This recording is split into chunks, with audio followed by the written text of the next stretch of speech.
wherever you are in the world. Welcome to another episode of Marketer Access. Today, we're going to bring up a topic that is very relevant for most businesses, which is lead nurturing. What that is what do we do to convert website visitors, clicks from ads, etc., into paying customers? That's where your lead nurturing comes in. Speaking to multiple companies on a regular basis and dealing with our own clients, we do know that this is a topic that most people at least can improve if they are already doing it, or that they struggle with. We also see a lot of entrepreneurs and small businesses struggling with their marketing budgets because they are not necessarily focusing on generating paying customers from their marketing efforts. Not that they don't want to, but maybe don't know how to. And that's some of the things that we're going to discuss today when we talk about lead nurturing. We're going to talk about the whole, or we're going to tap into the whole process of converting leads into customers, but we're going to focus specifically or more on lead nurturing. So let me share my screen.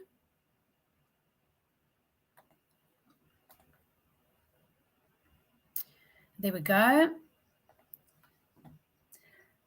So as mentioned, the topic of today is lead nurturing. Just want to remind anyone listening or watching the replay that if you have any questions about anything that I mentioned today or want me to talk more about something, you are welcome to pop a message in the relevant channel where you are watching.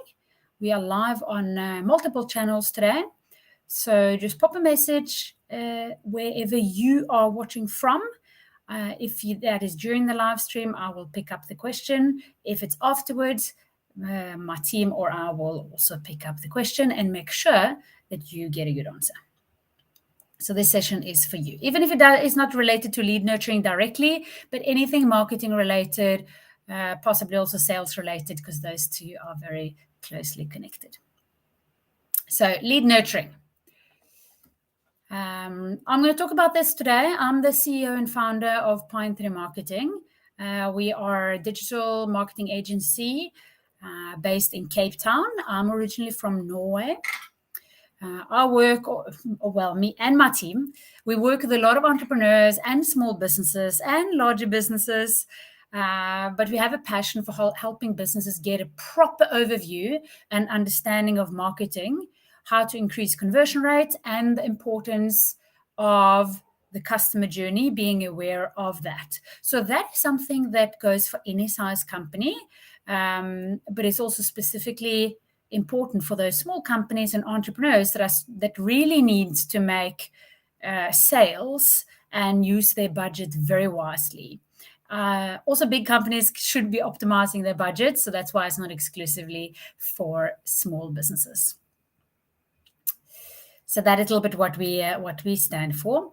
So the focus today is advertising drives traffic to your web page or landing page.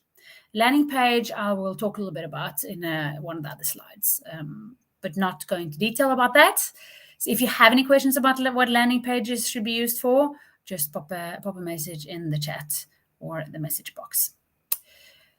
Unfortunately, few of these visits to your website lead to sales straight away. So if you're a business and you're measuring your website traffic, you'll probably see that you are getting website traffic based on your activities and your ads and your social posts, etc. But you might wonder, where are the sales from that? That's what we're going to tackle today. Understanding why this is the case is important, as well as how you need to approach this to improve it. So some of the key points we're going to talk about is, what is a customer journey? We're going to talk about why clicks don't immediately become customers, so that you can understand why. If you understand why, it will be clearer for you also to understand why you need to approach it in the way that we're going to show you.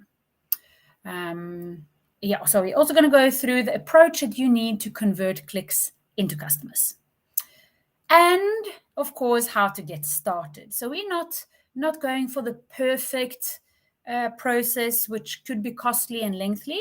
We are going to try to inspire you to get started if you haven't started, or if you have started, to what you can do to start the improvement of your conversions or your process in general. Like I said, there's always room for improvement. So firstly, what is a customer journey? You might have heard the word before, or you might not have. But it is the process that someone goes through to become a customer. It's really the sum of all the experiences that a potential customer has with your brand. And it covers before, during, and after a possible purchase. By defining the customer journey, you can map out your client's experiences and emotions from their perspective from start to end. And that is quite an important angle, that this is something that is going to be done from their perspective. This is why this live stream is about understanding how to take their perspective, how to get out of the box of your perspective and into the box of their perspective. So that is something we will be looking at. So we're going to see, so the customer journey, the emotional journey and the impressions that a customer gets is their journey. Then we have the marketing strategies and our approaches as a company, which we call life cycle marketing. So it's a journey, and we do conscious marketing activities throughout this journey to nudge people along. That is the key to getting purchases out of clicks. So let's dive into that. So your customer journey will look more or less like this. They will realize that they have a problem, and they are becoming aware of a possible solution. Sometimes they are Googling things that I want to figure out how to what is the best cleaning agent for laminate flooring. Then you know that you have a problem that you want to solve, which is I want to clean my laminate flooring. What is the best solution for that? And I will go out and search for that solution by, for example. Then we have the other version where you will place a solution in front of people. Did you know that the quality of your laminate flooring cleaner will affect the longevity of your flooring, something like that? It's a different approach, but you're basically putting the problem and the awareness of the product in front of the customer. So this is not the phase that we're going to focus on. So I'm just mentioning a few things relating to this.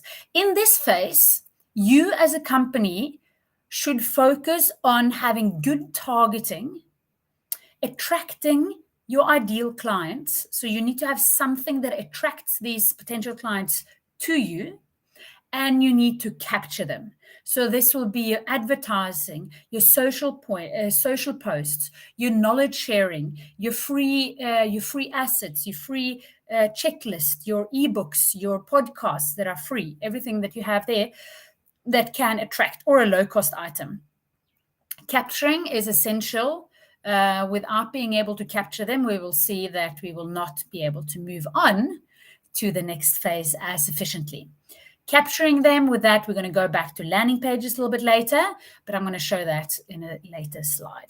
But it's a very important thing to capture people's details for the conversion to happen. If not, you're throwing money after advertising without a plan on how to convert them. So that is a very important step. Then your client goes through, or your potential client goes through a consideration stage. So they might look at multiple options. They might look at multiple solutions to their problem. They might look at competitors. They might look at different prices for the same product. They will go through a consideration phase where they consider, do I really have this problem? What am I willing to to get it solved, who can supply the services, etc., etc. Then they will also go through a decision phase, which will be, should I buy, should I not, and which supplier should I be using? In this phase, and this is the focus for today, we as a business must focus on marketing strategies to convert. There's no point of focusing on those conversion strategies too early or too late. This is where they're coming, when your client is in the consideration and decision stage. So as a company, you need to nurture them. We're going to dive into the nurturing. You need to, this is a time where you come with your offer. So not necessarily in your advertising, and looking at your purchase process. Is it easy for people to purchase? How easy is it to purchase? We're going to look further into that. So this is really where we're going to dive into today. Then after the decision is made, and hopefully they purchase from you because you've done a good conversion job, or let's say you have nudged them along, being visible, so they are ready to purchase from you. Now, thereafter comes delivery of the services, so that your customers' experience of the delivery and their feeling of loyalty to your brand. In this section, you as a company should focus on creating fans. You need to deliver, impress in delivery. So not only deliver and multiply. We're gonna look at ways to multiply as well, but basically that will be around how do you get referrals and how do you get reviews. Those things, reviews and referrals, will tie back into your lead generation process, so the problem and awareness stage, and start to feed back into your sales pipeline. And those leads that you get through referrals and reviews are a lot warmer than the leads that you had to advertise to, and cheaper. So that is a customer journey and how we approach that from a marketing strategy perspective. This is important to be aware of, because if you're focusing on the wrong things at the wrong time, you are creating obstacles for the purchasing process. You're not really nudging people along. Also, by mapping out what this looks like, you will be able to see, am I capturing leads? I said to you, that is important. Am I nurturing? Do I focus on multiplying? So all of these things are important that we work on. And if one of these are missing, you will see that you are not getting. That's probably where you should put the effort in first. Especially on limited budgets and limited time, we do need to prioritize. So let's look a little bit more on this. So this is a little bit based on a customer journey mapping that we help our clients do. And you will see the same marketing strategies coming up here as I had on my previous slide. So here we have target, attract, and capture. We have nurture, offer, and purchase, which we will be focusing on. And we have deliver, impress, and multiply. I'm just going to briefly, since we are here, mention a few things on these elements and on these elements. So targeting is really about defining your ideal customer, who is ideal for your product, and narrow that down. Not everyone. It is, if you answer everyone, go back to the drawing board and find your ideal customer. Who is it easy to work with and who will appreciate your product the most? Then make sure that you attract them with relevant content. So understand through that ideal customer map identification, what do I need to do to attract these people, and make sure you capture them. Again, this is landing pages. So here I got some examples of some landing pages. Landing pages are really nice because they can be highly targeted, call it targeted or specialized to the ad that you were running. So the communication in your ad to a specific target group can be taken through to the landing page to create a smooth experience for your buyer. Remember, they are going through a buyer's journey or a customer journey. So that will help smooth out that transition over to a landing page. So this is one for a special offer. Here is a webinar registration. Here is a first chapter for an ebook, podcast subscription, can be various things. The key here is to be able to capture people's details. And by using a landing page that is more tailored, you are more likely to be able to capture people's details. On the deliver, impress, and multiply, you may need to make sure that you deliver as expected, beyond expected, and making sure that you accommodate to get reviews and referrals. Reviews and referrals, I highly recommend to automate that process. This is an example from a software we use called Keep. I know you can't see the details here, but it's an automated sequence for how to ask for referrals and reviews. This is a job that a lot of businesses forget, and it's really, really easy to automate. This is actually a template that we give to people. This specific template is for our coaches and consultants, but there's various templates for various industries. Email plays a big role here. So let's focus on this middle section. And I'm going to highlight 2 ways today to nurture your clients and nudge them along in the purchasing process. And those are retargeting and email marketing. And do not confuse email marketing with spam. Let's look at retargeting first. That is advertising to people that are already aware of you or your business. This kind of advertising is cheaper because you already know that people are interested. So you are reinforcing a message to people that have already shown some kind of interest. So you're basically placing yourself in front of them again. And this is really, really valuable to do. You just need to know who to place yourself in front of and with which communication. So that is retargeting, and typically done, visual retargeting can be done on Google, can be done on Facebook, can be done on Instagram. All your advertising platforms, you can use retargeting, advertising to people that are aware of you. Really, really good way to get the communication across again. People need repetition because we forget. Repetition really imprints that message and that need by doing it enough times. Of course, if it is a need, so this is where your targeting comes in as well. Email marketing is one of the most cost-effective ways to keep in touch with your prospects and still has very good effect.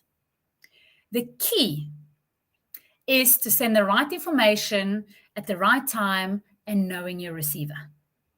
So you really need to know who am I communicating to and what am I communicating to them. Email is also very efficient because you don't pay per email. So an ad, you pay per click, per view, etc. But for email, you don't really pay per email. So you have the opportunity to send more emails to a person. Again, relevant content. Are we in the nurturing phase or are we beyond? Are we after the purchase phase? Those 2 communications will look different. So that is really relevant for success, but you have the opportunity to send more communications, stay in touch, be more visible than other mediums, which will be much more expensive. And views, etc., has gone up a lot on social media. So it's really, really something. If you haven't done email marketing before, this is really something to look into. So why are not clicks becoming customers? And this is related to why we need to have, for example, email marketing. 96% of traffic to your website will not buy the first time they visit. You will find various similar stats like this if you do a general search. But 96% will not buy the first time they see you. If you expect that they will, you will be blowing your money on advertising and ads because you don't have a conversion strategy. So we need to have a conversion strategy that involves nurturing. So you need to ensure that you have the opportunity to stay in touch. This is where capturing becomes important.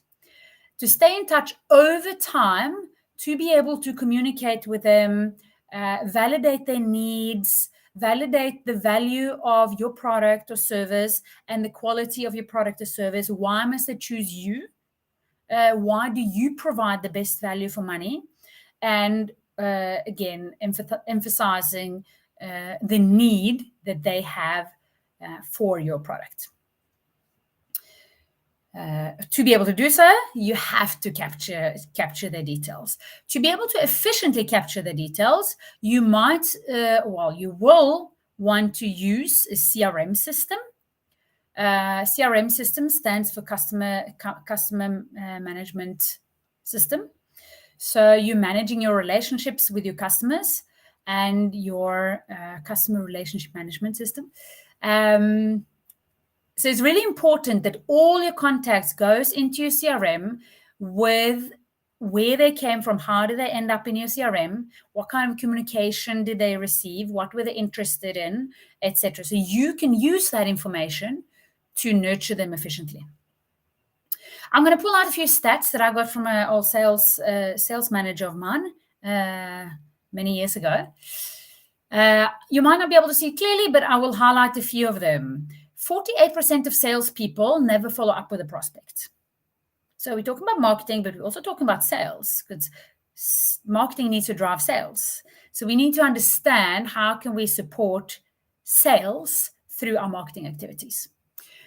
Two main reasons why salespeople don't follow up. One, contacts and potential leads are not registered in a CRM system. So they sit in Excel sheets, in email replies, someone phoned in, business cards floating around, a piece of paper on your desk, you wrote someone down. They're not efficiently stored in a CRM system. We see this time and time again when we help businesses set up CRM systems. Then we have only 10% of salespeople make more than 3 contacts. Usually that is because salespeople don't or feel like they're nagging. So they don't really know what to communicate. They don't know how to nurture. So they're pushing on that sale too early. When the client is maybe in awareness stage or too early in the consideration stage. So they feel like they're just nagging. Hi, I just want to follow up on my previous email. Are you still interested? That kind of stuff. Doesn't really work. So they give up after 3 contacts because they don't really want to, they feel like they're nagging, or they move on to the next prospect. Now you might ask, why is that important? Isn't 3 times enough? If I highlight the bottom 2 here, we have that 90% of sales are made on the 4th contact and up. So 48% of salespeople never follow up with the prospects. We're losing half our prospects. Then only 10% of salespeople follow up enough to convert 90% of the prospects that we have left. Obviously, that is an equation that doesn't quite add up and has a lot of room for improvement. More contact points, efficient lead capture, etc. And this is where our marketing and nurturing plays a massive role, because it pre-qualifies leads much better for the sales department to just go in and close them. So nurturing. Let's dive into nurturing. It's all about being visible for your potential clients. So now we have already captured them. They are in our CRM system. We have an idea of who they are. We might not know everything about them, but we have an idea who they are. Standardized newsletters don't really make the cut. They can be a supplement, but we need to make sure that we customize the communication for the person receiving it. So we need to know what about our company attracted them. Which ad or what type of communication attracted them to us? And who are they? What do we know about them? That's the kind of stuff that you need to save in your CRM system. So if someone is coming through a landing page for a webinar, for example, you attracted people by inviting them to a webinar. You know the topic of the webinar. You know that they were interested in the medium of a webinar. and you know when they interacted in that webinar. So that's the kind of information that you want to store in your CRM system to know who they are. So you can segment on that later and communicate relevant to them. When you have a follow-up webinar, you can invite them, but you don't have to invite people that were not interested in that specific topic. That's for an example of how you can customize the communication. You are much more likely to have efficient email marketing, efficient retargeting if you are doing this. So you can, for example, retarget to everyone that showed interest initially in the webinar that you had. What you want to do, you want to focus on what the receiver wants to hear, not what you want to say. I'm going to bring up a little resource that I have that I would recommend that you have a look at. Let's see. Here, so this is not one of my articles or our articles, but it's a really nice resource article for how to write for the customers. So there's a link there. I'm going to remove it again, but if you lost it or need me to bring it back up, you can just let us know and we will send this to you. It's a really nice article for how to write for the customer. It basically tells you how, if you start to write about yourself, how you lose and are not really nudging people along. Show you some stats on what kind of topics that we tend to like to write about, and also what topics that your customer generally don't like to hear about. So focus on what the receiver wants to hear, not what you want to say. And this is why we're going to the customer journey and accommodating our marketing activities to the customer journey and the experiences that they need along that journey, not just what we want to push out. Really recommend to automate as much as possible of this, of the nurturing, because it's something, all those contact points can be challenging to keep track of. Very easy it's very easy to forget. It's very easy to become too crampy in your communication.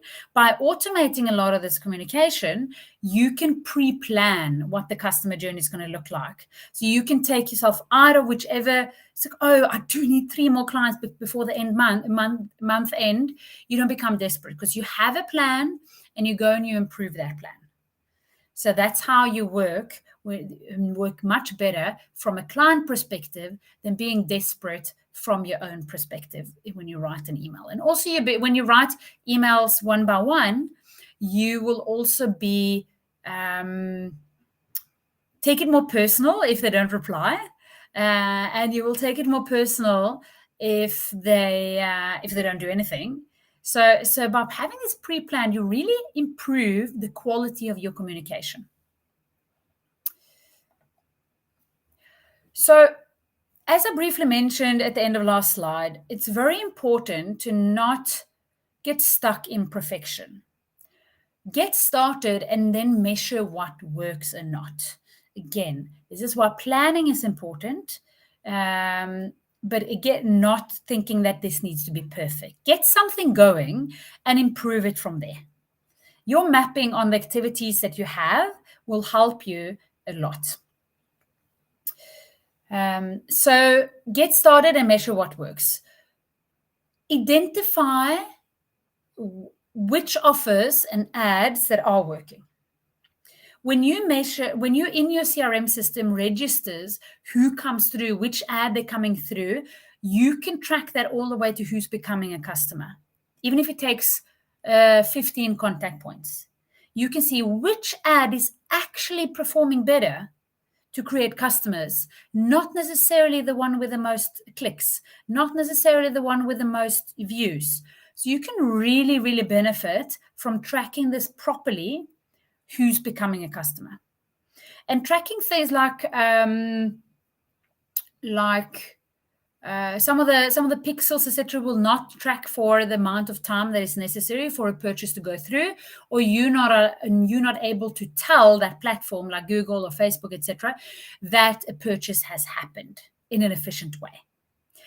These pixels are people have blockers on. They're getting less and less effective because there's more and more restrictions on them, and people can more and more easily avoid them. So it's really, really important to do that. Look holistically, learn from all elements of your marketing and take learnings back to all elements. What do I mean by that? Through setting something up, look at it holistically, look at the customer journey. You might find that there's a specific email in your nurturing that seems to be very popular, seems to perform or outperform the other communication that you have. That is probably a sign that the content of that email could work well to communicate more often. So you can pull that type of communication or the way you're communicating into more of your emails. You can put it on your landing pages, use learnings from that in your landing pages, in your ads, to really improve your conversions all along. So that's what I mean. Looking holistically, knowing all the elements, and whatever you learn from any of those marketing activities, think about it and think, how can I take this positive impact and let that also affect other parts of the customer journey. Get started, improve as you go. We also see people have a hurdle that they procrastinate to get started. Get started. That is my biggest recommendation, and improve as you go. It's better to have something than to have nothing. Do A/B testing. A/B testing is to test two things up against each other. That can be two landing pages against each other, two ads against each other, two pictures against each other, two subject lines against each other, to see what is working the best. Again, it's what's working for your customer, not what you want to have.